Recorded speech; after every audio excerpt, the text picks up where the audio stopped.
Hey guys, and welcome back to the Mr. 15 Beast channel. So, sadly, the game crashed while I was playing, and it must have some kind of error or bug, and it turned all black.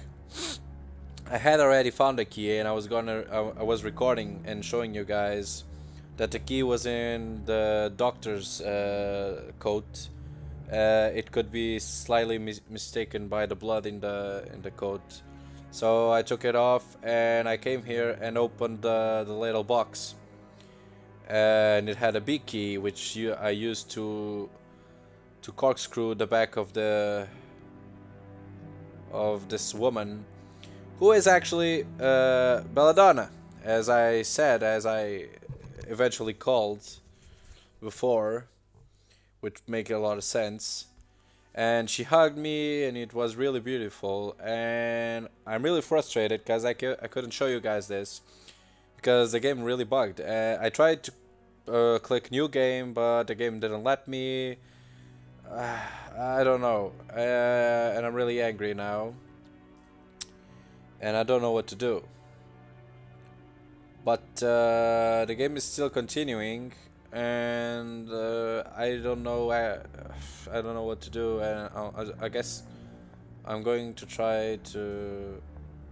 That's a big wardrobe. I'm gonna try to keep it up. I'm not sure. Yes, dear? Okay, so I can ask questions. This is good. I saw a brain preserved in alcohol down in the laboratory. Oh, you did? That's good. That, my dear, is the brain of baby Lucas. Your son? Lucas was never buried. The doctor had the body cremated very quickly and thus incinerated all the evidence that the corpse was not complete. He'd stolen the brain and kept it for himself. I don't know what he claimed about not planning on resurrecting his child, but the truth is that he kept the brain all the same. And now you want your child back. And now you want your child back? No, my dear. It's just a brain. I wanted you back, so I took great care to preserve your personality. But this brain is young and has been dead for very long. I suppose the creation will be my child, in a way, but not my son Lucas. Okay, so we know what the brain is for. Let's see more. Clockwork? Yes, we need something to supply the body with the force to move. We can't make the heart beat again, so we use the spring-loaded clockwork. In the future, we'll have to think of a source of parts more reliable than salvaging old-time pieces, but that'll do for now. Okay. I see. Thank you. Head? Well, we need to find a fresh human head. Yes, I've smashed up the head of Wolfram rather frivolously. I'm afraid it's beyond rescue. I was thinking of my grandmother, Francesca Canosa. I'm sure you've seen her portrait in the study. She was buried some time ago, but her cranium should be sufficiently preserved. She rests in the mausoleum in the cemetery outside, but there is a hidden way into the tomb behind the armor in the basement. Roland. Oh shit. Oh man.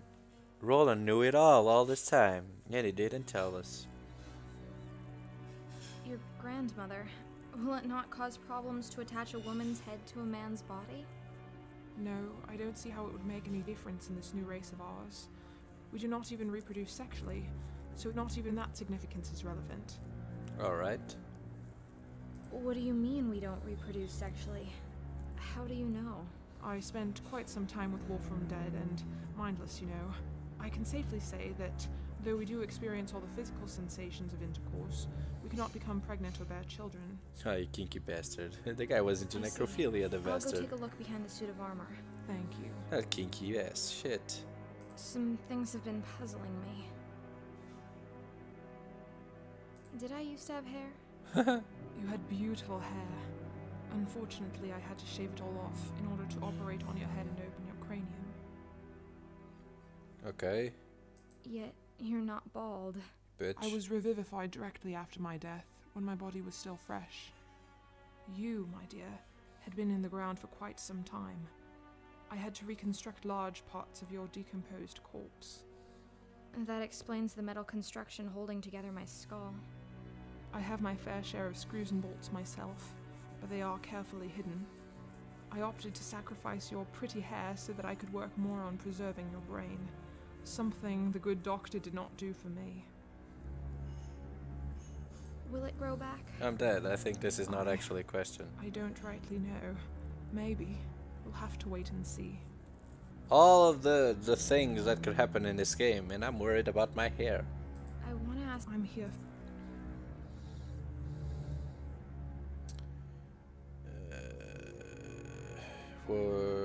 What is this I'm What wearing? is this I'm wearing? I'm so sorry about that. I covered you in scraps and bandages I found in the laboratory. I had to cut open and discard most of what you were buried in order to stitch you up. I want you to know that my plan was to be right next to you when you woke up, to help you understand and to find a proper dress. I'm so sorry it didn't come to pass like that. Okay, I think you guys, I hope you guys are not finding this too, too boring, but I'm trying to give you as much information as I can since the game bugged. On my way in here, I killed a cat. It was in my way and it felt so natural to just dispose of it. It worries me a bit. How so? I may have a functional brain, but what about a soul? Shouldn't there be something in me stopping me from hurting others? Or at least making me feel bad about it? You're right. It did come very natural for me to murder my husband. But I'm not too worried about this. I have no desire to commit unnecessary killings, and I do have control over my actions. Okay, that's good. Okay, this is a good And question. what if you're raising an army of cold-hearted mass murderers? They won't be mass murderers any more than you and I. And besides, why should we prioritize the lives of the living above the lives of the dead? Well, One asks, I'm here for you. why did you put this wind-up mechanism in my head? Yours is in your back. Yes, the damned doctor had placed my wind-up mechanism in my back. It goes straight into my chest and heart, giving me a strong central of power. But it is placed outside my own reach. So, you can't turn it yourself? No, I can't. I have to depend on others. That's why I chose to put the key in the back of your head, well within reach of your own hands. I know what it means to not be in control of your own existence, and I will never put someone else in the situation I'm in.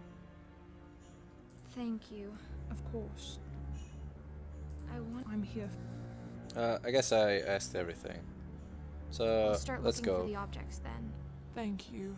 Come talk to me if there's something you're unsure about. Okay, so let's just go away and yeah, let's try to finish this because I really am frustrated for not being able to show you guys the full game because that part was really pretty, really beautiful. But hey, life is life, man, and I can't do everything I wanted to, so I really did try. I turned off the game and I tried to put new game, but it didn't work. There's still some things that need to be corrected here, so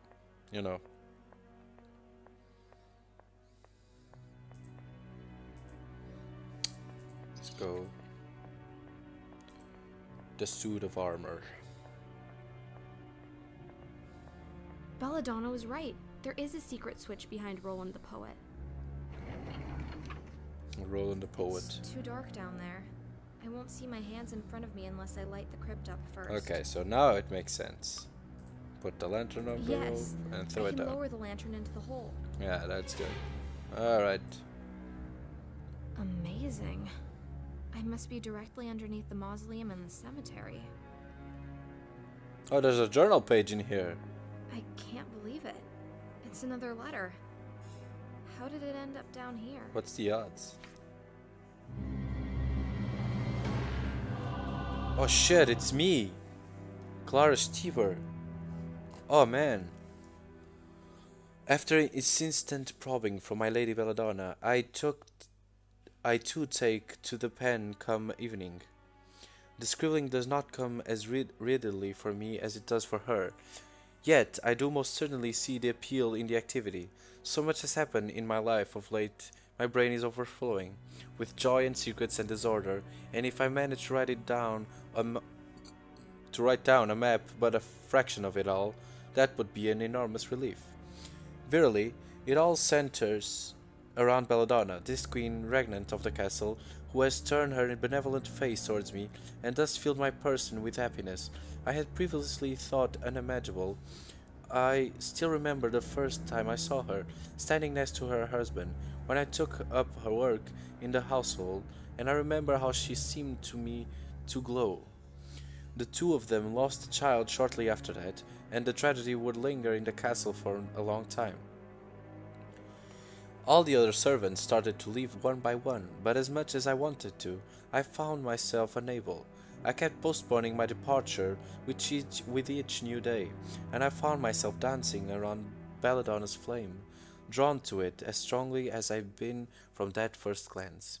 By the time she finally recovered from her melancholy, I was the only one left in the castle, and it was at this time the miracle happened. Belladonna saw me in a new way, this tempestuous affair, galloping and world-shaking, and yet so quiet, so hidden. The castle is ours to rule as we please, but only as long as we do not arouse the suspicion of the grave-robbing goblin in the basement. It is as if I stepped into one of the fairy stories my grandmother used to tell me. But Nana's stories always ended up with someone losing their head or being eaten alive. Though seemingly everlasting, this place of ours, a seed of doubt, is growing in my heart. Belladonna is married, after all, and who am I to break their wedlock?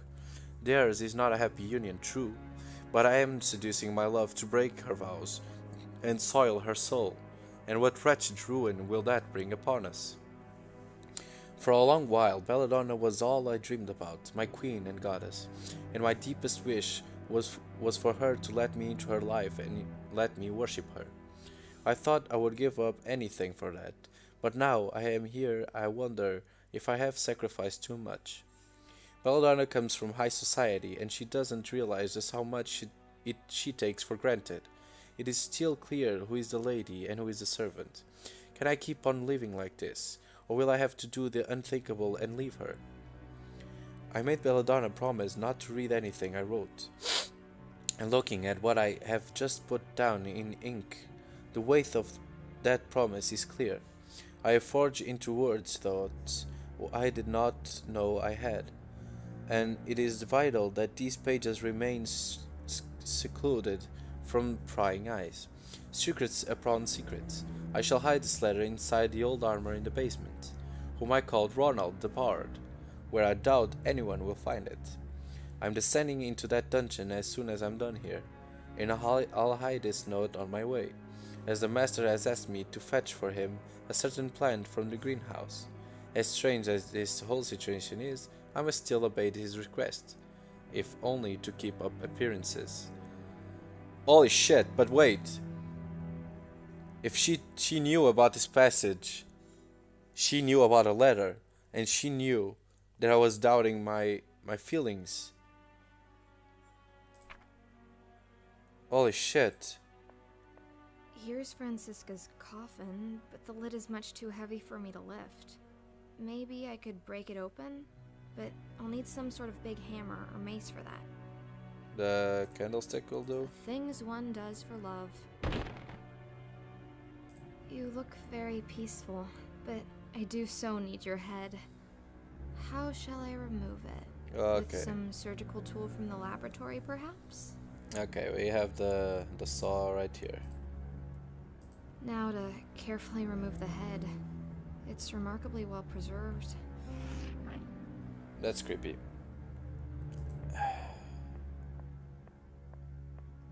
How do I get up? Oh shit. Oh shit. Oh shit. That's blood. Oh shit.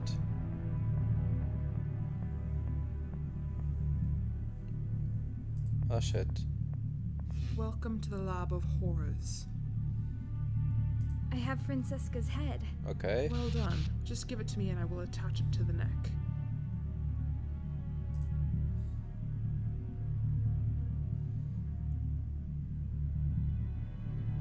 I'll get going. Okay, wait. Let me give you this. And I'll get the brain. I guess we need the brain too. The body of a deranged murderer, the decomposed head of an old lady, the brain of a small child. How could this possibly go wrong? Yeah. Easy. Not weird at all. So I'm gonna skip just a little bit. I'm gonna go get the clockwork parts. We all know where they are. So I'm gonna just jump a little bit and go fetch them. So hey guys, I got the clockwork parts from the big grandfather clock on the hall. Now I'm gonna give it to Belladonna. And let's see what the fuck happens. Thank you, dear. The creation is complete. All we need to do now is force life into these dead limbs. That big switch on the wall initiates the procedure. Will you have the honor, my dear? Gladly. Okay. The time has come. I've wanted to pull this thing since the first time I saw Yeah, it. true story.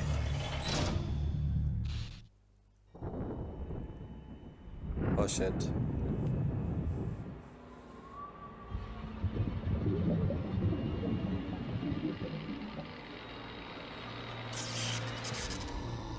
It's alive.